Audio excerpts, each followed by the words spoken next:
Rock and roll Chicago. Rock and roll Chicago, my hometown. Well, I was born in the city, gonna rock your city, Chicago. Chicago rock and rollers are the best you're ever around. Hey, this is Paul Martin And Ray the Roadie. for the Rock and Roll Chicago podcast. How you doing, Ray? I'm doing fine. How you doing? Good. Forget about it. I'm all right. Yeah, no, I'm over here by the Jewels there, down by there, not too far there from Soldiers Field. Okay, good. What are you doing over there? I'm looking for some shoes. Okay, blue suede ones. We did that. That was last week. No, I'm looking for a couple weeks ago. I'm looking for some concrete shoes. Oh, concrete shoes. Yeah, I gotta take care of somebody here. I see. Hope it's not me, is it? No, it's not you. Okay. Done me wrong, man. All right. Okay, good. Glad it's not me. Yeah, he's some kind of a wise guy, you know? Yeah. I see. Yeah, so I'm gonna take care of this. Well, it's funny you say that. Why that? We're talking to the Wiseguys today. Oh, that's great. I can use them then. Yeah, they may be able to help you out. They might be able to help me out with my issue that I have. That's right. So we're talking to the Wiseguys. They come from up Northbrook, Illinois. Let's see what they have to say for themselves. I think I got some boys up there in that Northbrook, Illinois area there. I don't know if they come down to the south side, though. Yeah, they might come. Yeah, they might stay up north. Then they all don't come down to the south side. I have to find somebody else to take care of your business. I just might have to. You know, there is that dividing line, that Madison Avenue thing. Yes. So they got to stay in their neck of the woods. Alrighty, I gotta mix up this concrete here. You go ahead and get this thing started. All right, let's see what the Wiseguys had to say. Welcome to the show, everyone. Today we're talking with the Wiseguys. How you guys doing? Hey guys, We're doing great. All right. Doing great. Good to be here. Good. So tell us a little bit about the band, how the band gets started, how long has the band been together, and how'd you get the name? Well, the name was a little bit of a project because we were all just a little bit older and we got together and we just we had to come up with a name last minute because we booked a gig, you know, and we said we're a little bit older. How about the Wiseguys? And we went through all kinds of names, and so just like last minute, and we asked friend Stacy and her friend Kelly Avocola, and they were from a band called Smells Like Dave Grohl. And yeah, right. And they said, yes, good, go with it. So we went with the Wiseguys for that show, and then it kind of stuck because we were a little bit older and wiser, you know, a little older and wiser. Sure. Yeah. I don't want to know how they came up with that name for their band, though. Yeah, go ahead. Well, Smells like Teen Spirit. how we started about 4 years ago. We had a card game going in Buddy's house, and then Lenny decided that he wanted to start learn how to play music. So instead of playing cards down the street at George's house, they started to just jam. A couple of guys would get together and jam in his basement. And about 4 or 5 months later, I found out about it. And I go, hey, Lenny, you guys playing music? And he goes, yeah. He goes, wow, I play guitar. He goes, really? I didn't know you play guitar. I go, yeah, I hack around, you know. I thought you just played cards, right? Yeah. And so I go, well, okay, we're putting together a bowling night on a Friday with a bunch of high school guys. And so we said, okay, I'm going to bring my guitar to the bowling alley. And then afterwards, we go back to Lenny's house. And there was about 4 guitar players, 2 drummers, a singer. And so we put one of the drummers on bass. They had been working on a few songs at that time, but we really didn't have any songs down. And all of us were really novices. We were not players. I had never been in a band before. And little by little, we hammered out the ability to play 5 or 6 songs. Well, that was 4 years ago, and that was Wiseguys Mark 1. We're now Wiseguys Mark 6. So we replaced a couple of guys along the way, and the only guys from the original band are Lenny and myself. Okay. And we brought in there's a couple of ringers, the Arrigo brothers and Jim Petty, and that's who we are now. I see. So you're JT. I'm JT. You're a guitar player. I'm the guitar player and lead masseuse. I see. I go around during our shows and give all the pretty girls massages. I see. the show. On a break or what? With happy ending. I see. I didn't get my Robin tug yet. Don't get these guys started. Oh, please do. Yeah, so originally this stemmed through a card game on Friday nights. We're all friends. We used to play cards Friday night. And then I built this house in Northbrook. We went from the garage down the street from my house to my house. And so these guys walk in, and I got a couple of guitars. I got a couple of guitars sitting there on the stands. And they start grabbing, they grab my guitars, they start playing, they start jamming and stuff. And, so I got a poker room. Now, guys are ready to play poker, but everybody's, in the jamming, right? So everybody keeps jamming. So now the card game was getting disrupted because we kept jamming, So, a couple of weeks later, one of my buddies brings over, one of the card players, he brings over a drum kit. Dave Lupper, okay? And so he brings over this kit, and he sets it up. It was an electronic kit, right? So now we're jamming. Now we got guitars, we got drums, we're jamming, and now the guys in the card room are like, man, you guys are so friggin' loud. He's like, I don't know about this card game, So, but we wanted to keep jamming, so we kept jamming and jamming. Next thing you know, these guys are moving my furniture around. They're getting rid of my couches, and they're making room for the stage and stuff, So I went with it, we were having fun. And then we said, hey, somebody said, hey, you guys want to play out? You guys want to do some gigs, play some gigs? We said, sure. Then back to Smells Like Dave Grohl. They were playing a gig down the street and from us. And they said, hey, you guys want to open for us? And we said, sure. We'll play like 5, 6, 7 songs, whatever. He said, sure. So that was our first gig, really. Where was that, Lenny? Where was that at? Oh, that was at at a backyard bash, outdoor bash. It was really, really good. George and Stacy and men's outdoor bash. It was a really fun event. Lots of people, lighting, just, I don't know, 1 acre of land, Northbrook, so. Yeah, but a couple weeks after that, where were we?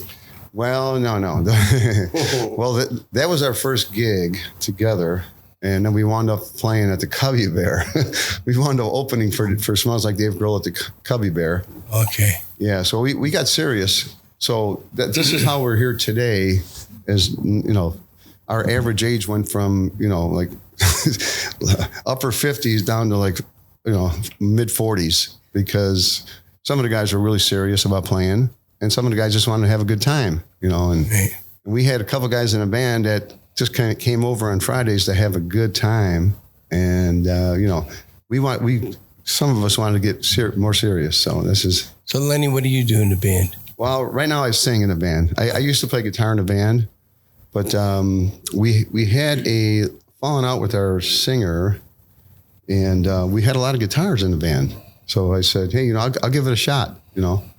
So like Bon Jovi said, give it a shot. Yeah, but so I gave it a shot, and I actually, Franco is working with me on vocals, with the breathing and all the vocal techniques, right, vocal exercises, and I have another a female coach, Rachel Williams. She's really good. If you see our video, she's in our video singing with us, on a couple of shows. But so I really took it serious, and I got serious with Franco and Rachel, and I want to do good for the band. So yeah, I enjoy singing, doing what I'm doing, and these guys are really good players. So together we make a really, really good team, and we're all serious about it. So we got Jimmy too. Jimmy, what do you do, Jimmy? I play the bass. I'm the new guy. Yeah, new guy. How new? It's been almost 2 years now. Okay. Yeah, but he's really experienced. So he's really, really good. So did you play with someone before this, or? I've been playing bass for about 45 years. Okay, it's been a little while then. So who have you played with? Anybody we might know? No one that stands. I played with Mistaken Identity for like 20 years. Okay, what bands have you opened for? We opened for Chicago. Really? I've opened for Chicago 6 times with them. Wow. And the last time was this last November at the Rialto right here in Joliet. Oh, yeah. Right down the street here. Yep. Very cool. It's a cool theater. Yes, it is. So, so you got some history behind you, huh? Yeah. I lived in Denver for 8 years and I couldn't find a job, but I'm like, well, I play bass. So I ended up playing music to make money. And I made more money than my friends that had day jobs. But I did a lot of traveling. Denver, a good market for that? Back then, it was if you were like in with the agents to get the good rooms, because there was only like maybe 5 good rooms right in Denver. Right. So other than that, you had to travel. So I played all over Wyoming, Nebraska, and all the neighboring states, Utah, New Mexico. Anything with a new? How about New York? Yeah. Never played in New York. Been there a million times, but never played there. So DJ, you must be the drummer, right? He's the lead guitarist. Yeah. I'm not the drummer of the band, but my brother is. Oh, your brother is. Yeah, so So he's not here today, right? No. And his name is Chris Arrigo. Chris. All right. Christopher Michael Arrigo. we don't want to leave him out. That's right. Yeah, Dad named us stage names. I'm Daniel James. He's Christopher Michael. Nice.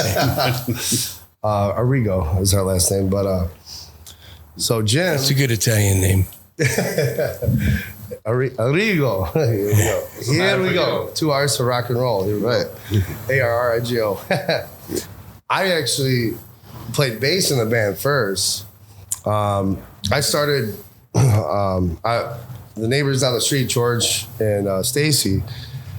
I was at a party, and George decided to bring me over. And he's like, "Hey, they got a band." And I remember I had a broken foot at the time. I came over, the cast on or a boot, and I remember that night. so I come over and. You remember that night? I do. You know why? I remember that night because our rehearsals were on Friday nights, right? Yeah. And people would stop by and we'd have some fun. And he came by, and when he walked in, he just had this smile on his face, and we're jamming, we're having fun, right? And we take a little break. He grabs a guitar, and he's got a walking boot on because he had broken his toe or something at work. Yeah. So he's got this walking boot on. And so he takes his guitar and he's jamming, playing. All of a sudden, he takes his walking boot off, and boom, he starts playing guitar with his walking boot. I'm like, this guy can play, man. This guy can play. I was playing slide guitar with my plastic boot. Nice. I was pretty lit. I just try to make these guys laugh. They're all really cool guys. I didn't even meet them yet. I just started playing with them. Well, I had actually seen you play at the 545 Club. George and I went to see you and Chris up in Lincolnshire, Libertyville. And then we also saw you playing on Waukegan Road in Glenview. Mm-hmm. But so I knew who you were, and I knew Chris.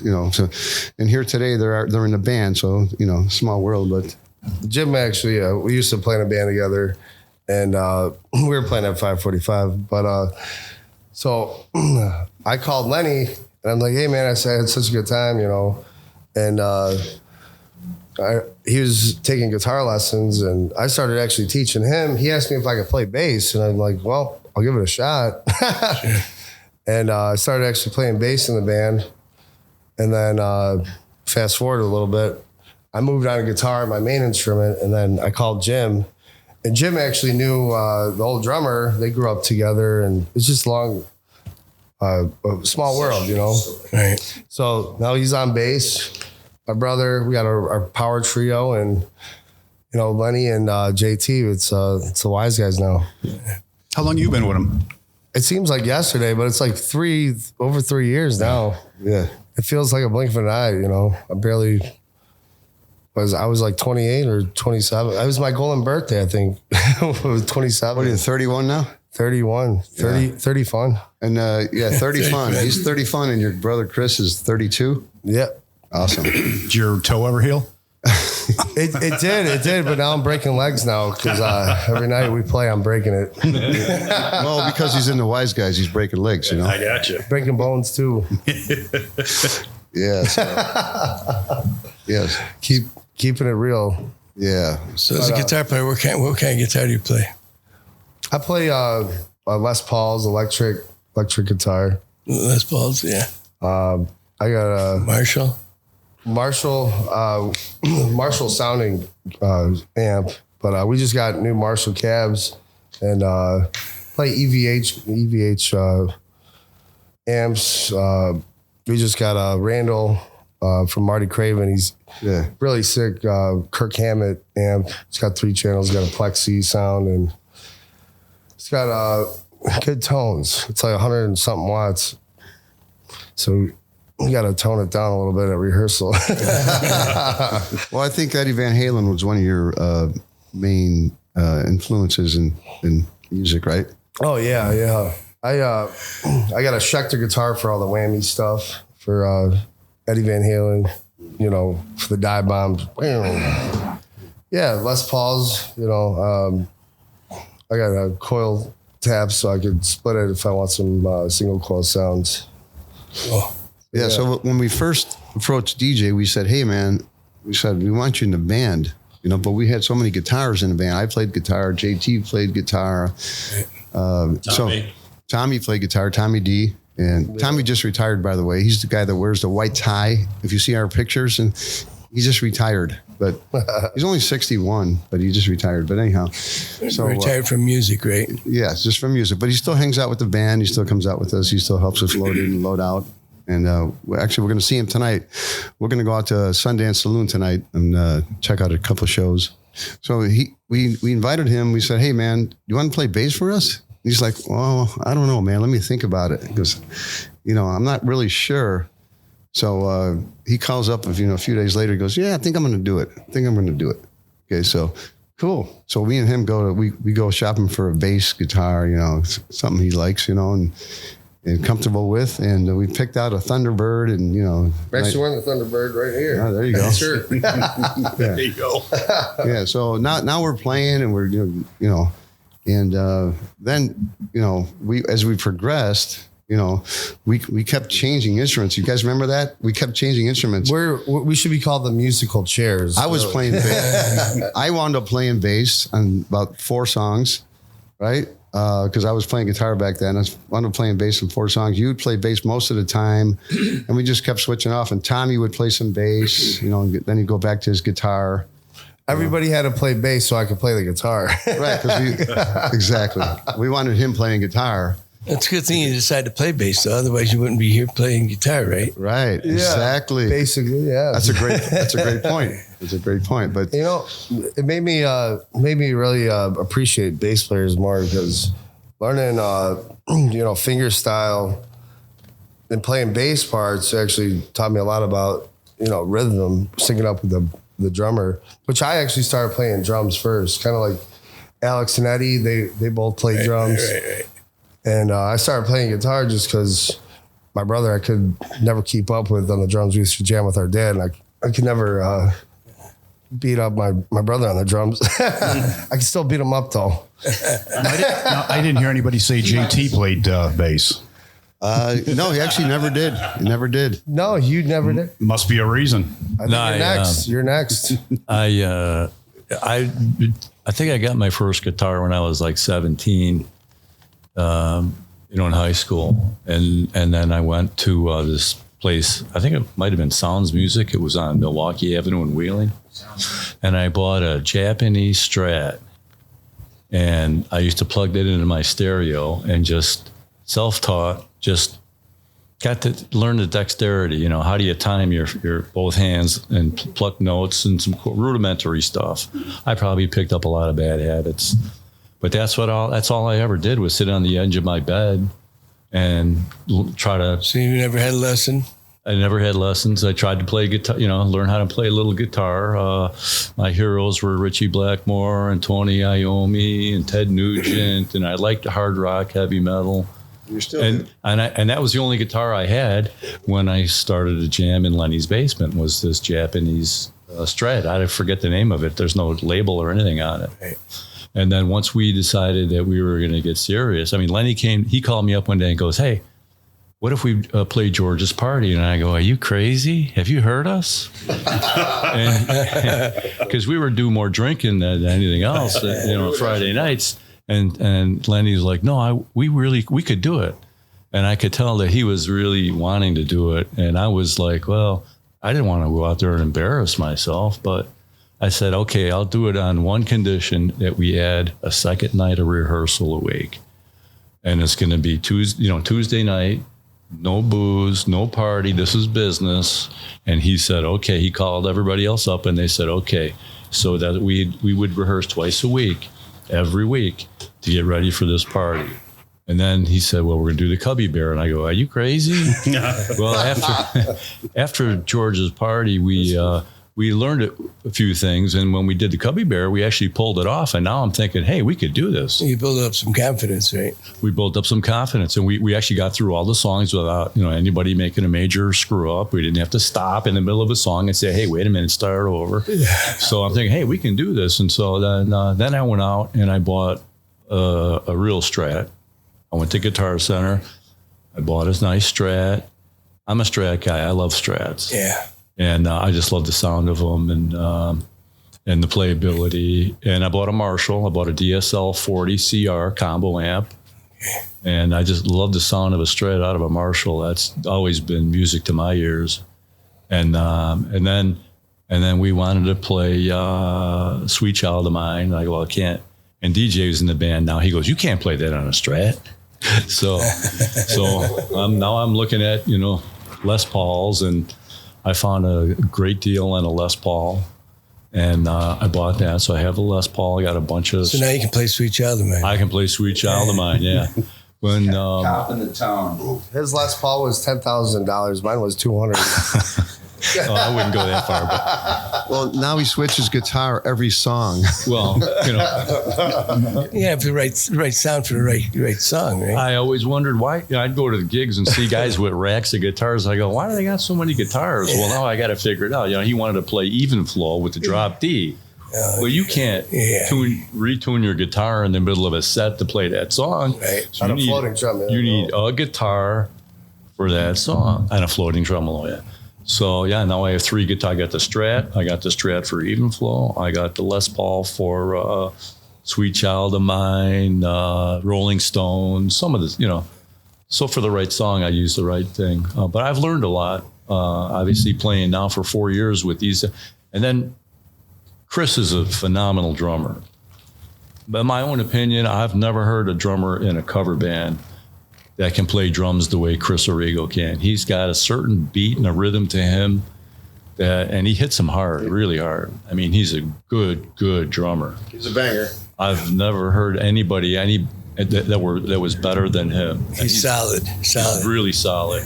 And DJ is one of the top guitar players in the state, if not the United States. This guy is unbelievable. His leads and solos and what he can play. And Jim Petty is a professional bass player. So, Lenny and I, now we're sitting there playing with these guys, and it's like, it raises our game too. I have to keep up with these guys, and I've learned a lot about it. Song structure and all that. And something I grew up in the 70s, late 60s, 70s. So, for us, music was everything. We didn't have video games. You really were outside playing baseball. Right. Or you were listening to music. I drive down the street now. I never see kids outside. See kids outside. No. Too much screen time. Yeah, that's exactly right. Exactly right. I always say the drummer drives the band. Drummer's driving the bus. He's in control. And you follow him. And if you got a good drummer, that's important. Yeah, that rhythm section is really, really important. I learned that between Jim and Chris, they really drive the band. These guys are great, with their solos and guitar, but that rhythm section really helps the vocals too. Right. Yeah, so I'm definitely learning from these guys. Well, the better the drummer, the more fun I have. Right. So now, Jim, I see you're wearing a Fender shirt. I'm guessing you as a precision guy, right? Well, I've been playing a jazz Fender jazz for a while. Okay.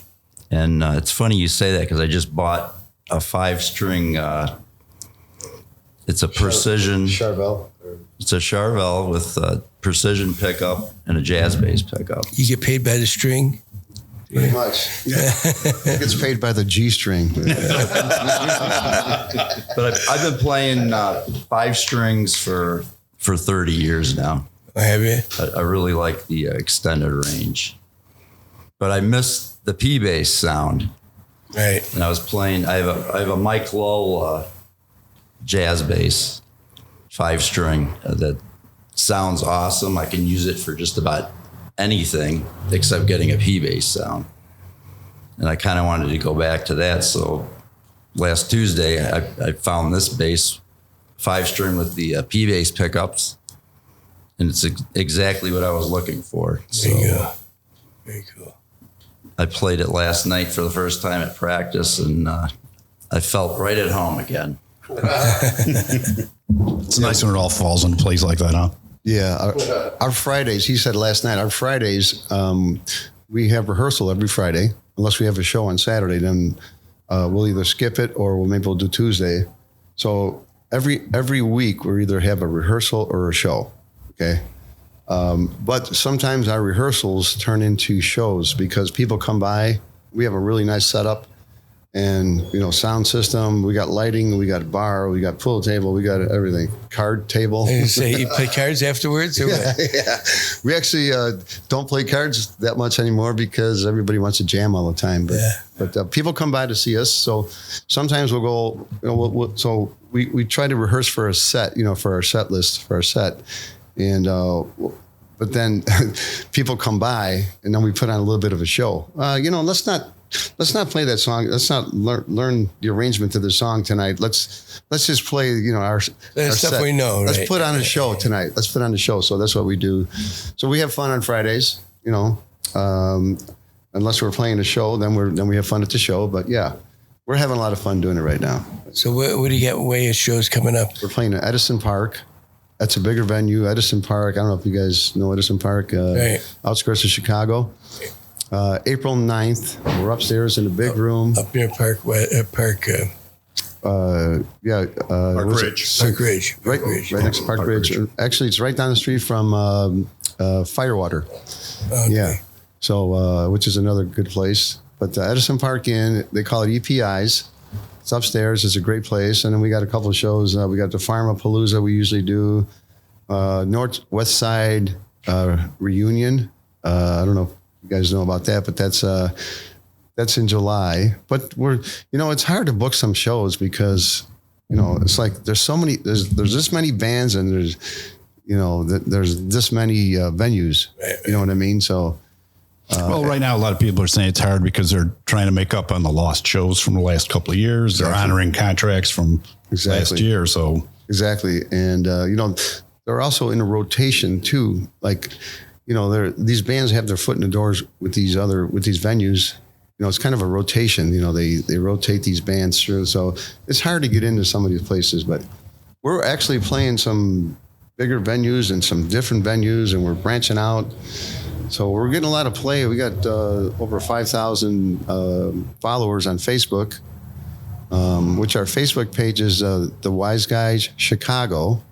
The Wiseguys. So there's a few bands called the Wiseguys, but if you type in the Wiseguys Chicago, we'll pop up. Okay. We're also on Instagram, Wiseguys the Band, and we have a website, wiseguystheband.com. But yeah, that's where we're at. So Tell them about the Elmhurst show. yeah, we just played the Freedom Fest in Elmhurst. What a show!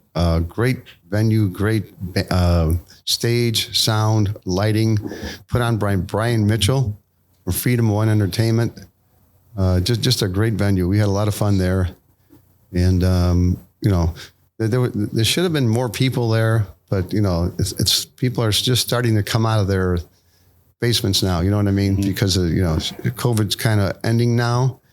And I think we're going to start having more fun now. People are getting more comfortable getting out there, And a little bit looser, right? A little bit looser, right? So hopefully, yeah. How'd you guys survive COVID? Just rehearsing? Yeah, we did. In the beginning, you know what we did in the beginning? We tried to hook up all this stuff and we can do it from each other's house, like virtual stuff. Yeah, it's not easy. And it's not easy because there was like a lag and this and that, but we kind of did. We had some fun, right? We had some fun with each other in the different houses. But we actually, during the lockdown, we played 6 shows that year. And a lot of bands didn't play anything. Yeah, right.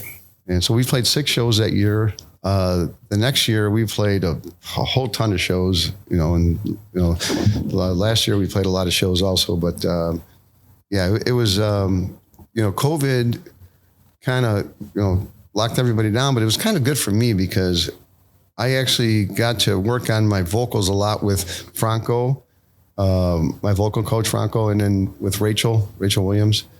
So I kind of like brought my game up a little bit. I put a lot of time in, a lot of lessons, a lot of breathing exercises, vocal exercises and things like that, And actually, I learned how to take vocal naps. You guys know what a vocal nap is? I've heard of it. No. A vocal nap is when you have a show coming up and you're getting kind of tired, you just kind of take. I'm not going to talk for an hour. Okay, I'm going to take a vocal nap. Things like that. But yeah. So yeah. That's basically how it went through COVID. Yeah. So you guys went from playing, starting out 4 years ago, we were playing 4 or 5 songs as opening up for Smells Like Dave Grohl, to doing 3 hours now. So yeah. So what kind of material are you doing? We do anything from Guns N' Roses, Pearl Jam. We'll do Gin Blossoms. What am I forgetting? We do Jimi Hendrix, Neil Young, Van Halen for sure, man. Oh, we love Van Halen.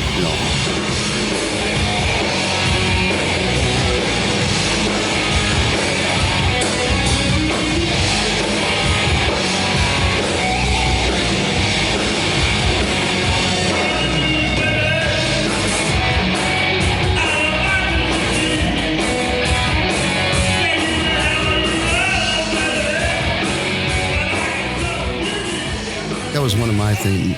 My Van Halen was one of my favorite bands. Aerosmith was one of my favorite bands growing up. But we're Grand Funk Railroads. Yeah. Yep. Grand Funk. Nice. What else do we do? We got, and this was kind of hard for me, taking over as on vocals because I had to learn all these songs. So what kind of helped me during COVID is I got to study my butt off and learn all the lyrics to all these songs. I had to learn 35 songs like that. Right. You know what I mean? Mm-hmm. And I probably know 50 right now that we do, but I had to play them over and over. I had to write them down. Right. But yeah, it was. You didn't use a monitor for your. No, I've never used a monitor. I've seen a couple guys do that, and I'm like, "What are you looking at?" And then I figured out, oh yeah, they're looking at the lyrics. Yeah. That's cheating as far as I'm concerned. Yeah, because a good vocalist will be able to ad lib some words in there, exactly. And you never realize it. Yeah, am I wrong, Franco? And we also built some chemistry too. Like I could screw up a verse or a song. We don't stop and turn around and look at each other. We just keep going. You guys will never know if we screwed something up. Right. Right. We built up some good chemistry over the years. Yeah. So. Well, that's important. That's important. I mean, playing together. The more you play together, obviously, the tighter you're going to get. Yes. Yeah. We had our first or second vocalist, lead singer. He would stop and turn around and look and say, "What are you doing?" Like during the show. And we had to like put a stop to that. Yeah. So. Yeah, you don't want to bring any more attention to it. Exactly. Exactly. Yeah. So we've built up some good chemistry. Yeah. Just follow the drummer in the bus. That's right. There you go. As I said, he's driving the bus, right? Yeah, and Jim's he's the wheels. I actually started out as a drummer myself, my musical background. When I was a youngster, I always wanted to play drums, and I played in the school band. I played drums in the school band. But then I gravitated towards guitar when I got older. I always wanted to play like acoustic guitar in a campfire. You know what I mean? That was like, that'd be awesome for me to do. But I didn't buy a guitar till like 20 years ago. You know, then I bought a couple Strats, you know, for my kids to play. And, you know, they were so involved in sports and stuff that they didn't have much time to play, you know, so I played more guitar than they did. But yeah, my you wanted to go to waste, right? So you no, heck no. Now you don't know how many guitars I have now. I just built my own guitar actually, but yeah, I built a badass Les Paul. We call it the Lenny Paul. Yeah, Oh, nice. yeah, It's awesome. it's chromed out. Yeah. Yeah, GJ loves to play it. It's gonna be my guitar. Was it a kit you put together? Yeah, I bought the kit from Solo Guitars out of Canada. It comes in a box, you know, and it comes with with the guitar neck and you know the guitar body. The guitar body, you can buy it finished or unfinished. You know, I bought it finished because you know it's just too hard to finish it. You know, get that right finish. But I wired it and everything, and then I put the whole thing together, and I played it and it sounded great, right? And then I said, you know what? I want to put some Seymour Duncan Seth levers in it. So I upgraded my pickups because Seymour Duncan Seth levers, and the thing sounds great. And I bought the Gibson Les Paul toggle switch with the wiring, and the thing sounds great, man. It really does. No problems with the neck? No, you know what? I took it and I got a little setup on it, and the guy said, man, I barely need a setup. This sounds great. Yeah, and we got some nice NYXL 1052 strings on there. Yeah. The frets are great on that. I wasn't expecting the frets to be that good. Yeah. That thing's got a great look to it, too. So I've thought about doing it. I know some guys who've done that, but I'm always worried about the neck, you know. Neck not being the right feel or something for it. Yeah, no, This one actually feels like a old Gibson baseball bat. It's like 60s neck. Yeah. yeah. I guess it's more of a vintage style, actually, guitar, you know, if you think about it. But it's got the bolt-on neck, you know. And the thing sounds great, man, with the pickups. It's got some hot pickups. I love it. Yeah. I want one. I'm gonna have to build my own now. You want that one. I want that one, but I can't have it. Yeah. Well, it's ours, right? It's the Wiseguys. It's ours.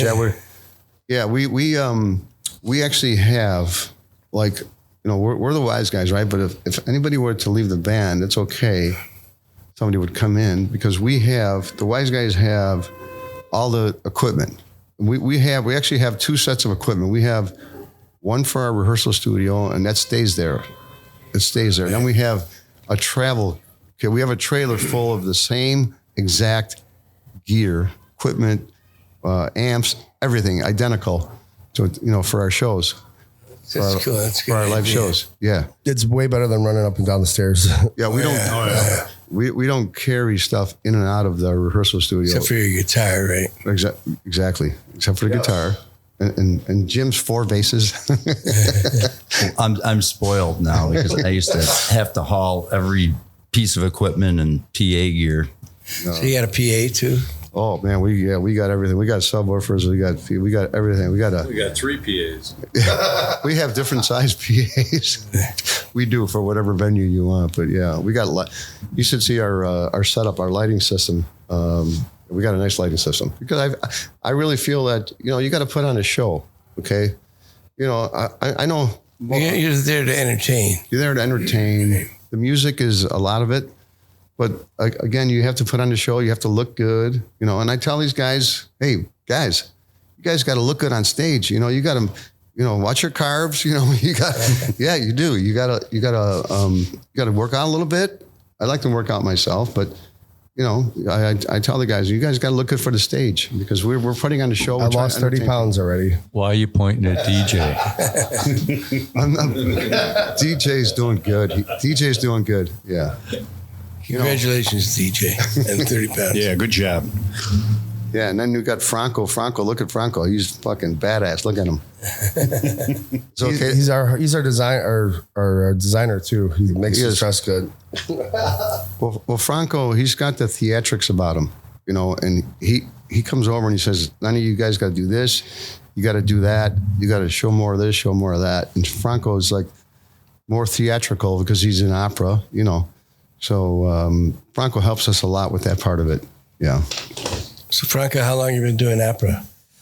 I've been doing opera for about 40 years myself. Wow.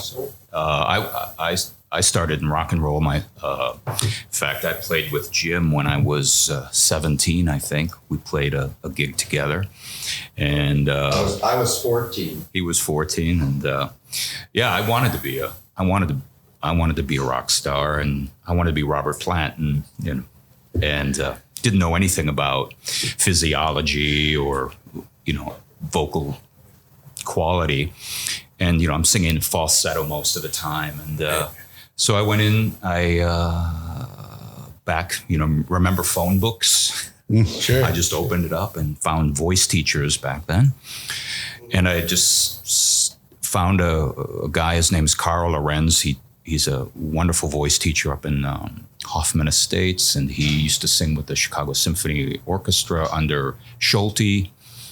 And he said, I hear something. If I taught you a few classical things, would you do it? And I kind of fell into it. And then I really loved it, but I never stopped loving rock and roll. And, so I know we're of very similar generations. So, I saw Zeppelin and when they were here in the old stadium, and all the great Chicago bands off Broadway, Million Time Your Band several times, Cheap Trick thousands of times. And, I always have that. And so when Lenny came by and asked for, and the drummer before Chris was also a friend of mine who was playing with the Wiseguys. And he goes, Lenny might want to switch over to vocalist. Would you teach him? And I said, yeah, sure. If he'll follow my technique, because I have I'm very technical driven. So I didn't want, but Lenny is really a hard worker. And I have to say, from where he was 2 years ago to now it's like climbing Everest. He really took it seriously, and we rehearse. We have a lesson every week. He's got another voice teacher that he studies with, so he's getting good different points of view. But from on opera side, it was like, you guys got to put on a show. I mean, it's a rock show. Right. You can't just be guys in t-shirts and you're have your shoes nailed to the floor. Huh? Can't have your shoes nailed to the floor. No, and when we can, I remember Plant and Deep Purple, and these guys, they embodied the emotional side of these songs, and I and Lenny, he's in the concrete business. I said, Lenny, you have a great business, but you can't be Lenny the concrete guy and Lenny the rock star.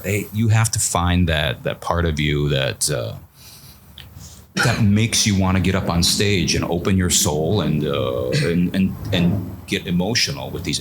And then he put this band together, and DJ Jim and JT and Chris too. I mean, they effing bring it, And Lenny has started to see a different side of his personality. And I said, make sure you take care of your wife, because once you're up on stage and those girls start getting up there, you don't get in trouble. Make sure you take her on a nice vacation. That's for sure. Yeah. I do. Yeah. Why am I not surprised that somebody in the Wiseguys is in the concrete business? Well, we kind of make cement shoes. Yeah, I was gonna say, make any shoes? That's it. Yeah, I did that All sizes. Yeah, I had a guy come in the shop one day in the office, and he says, and he owed some money, right? So I grab a tape measure off the counter, because we sold tape measures and all that, and I bend over and I'm measuring his shoes, right? His feet. And he says, what are you doing? I says, I'm measuring your feet. I said, because if you don't pay your damn bill, I'm going to make you some concrete shoes. Yeah, that's actually a true story, but yeah. But yeah, no. So music business is way better than the concrete business. I'll tell you that. We're having fun. Yeah.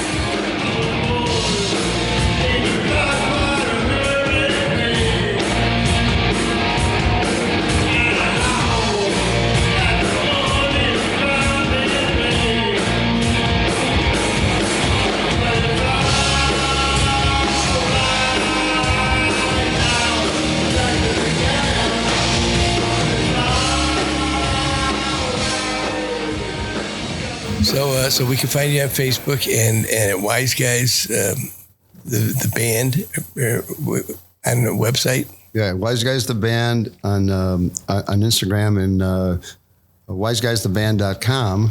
You know, and then Wiseguys, the Wiseguys Chicago, because there's a few other bands. You know, right. Named the Wiseguys. There's one in New Orleans. There's one in I think Indiana. There might be another one, and then there's us. You know, but we're better than them.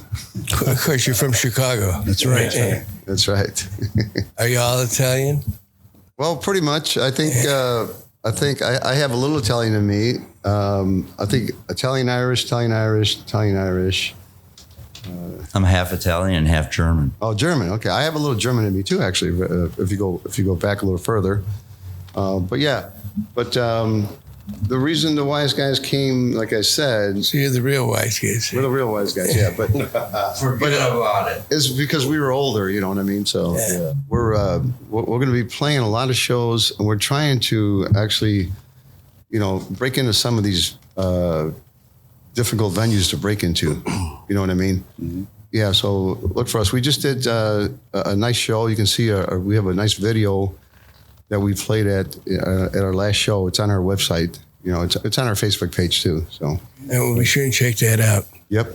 Definitely. Thanks, guys, for joining us today. Hey, thanks for having us. Appreciate it. Thank you.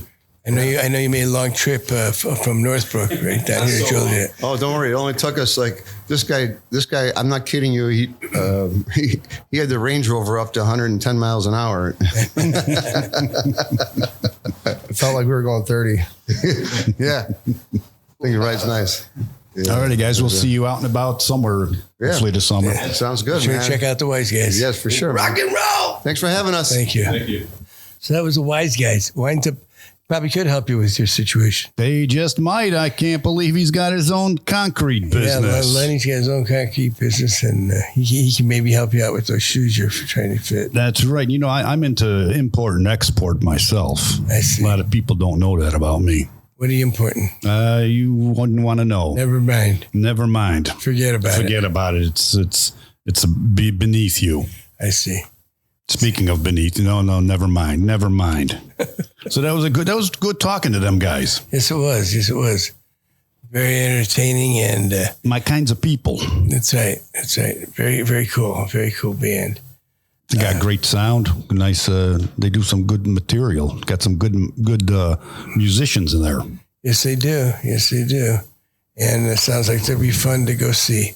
Most So go check them out, people. As soon as you can. Go to their website, wiseguysband.com, .com. right? Or Wiseguys on Facebook. Wiseguys Band, I believe, on Facebook. Or is it Wiseguys Chicago? Wiseguys Chicago on Facebook. Wiseguysband.com. Wiseguys Band on Instagram. That's right. That kind of rhymed there. That's right. I'm kind of like a poet, you know. My feet are Longfellows too. I bet they are. So, once again, coming to you live or recorded from the Illinois Rock and Roll Museum on Route 66 in beautiful downtown Joliet. Visit them at roadtorock.org and sign up today to be a charter member. Okay, I will. I'll do that. You better have. You should have done it a long time ago. I've already done it. A long time ago. Okay. But we were just talking to Andy from the Rock and Roll Museum. That's right. He's one of the board of directors. He's here today doing some work. And he's very knowledgeable about the history of music. Very. And he was working on a wall. And I went up and asked him, I said, you was putting somebody inside that wall that you're covering up there? He said, no. No, he said, don't be a wise guy. That's right. He said, no wise guys here. So wise guys have left the building. They sure have. So Thanks for listening, everybody. We'll see you soon. Talk to you next week. Bye-bye. Bye. Rock and Roll Chicago podcast does not own the rights to any of the music that's played on this podcast. The music is used to promote the band or musicians that are interviewed. Oh, Chicago.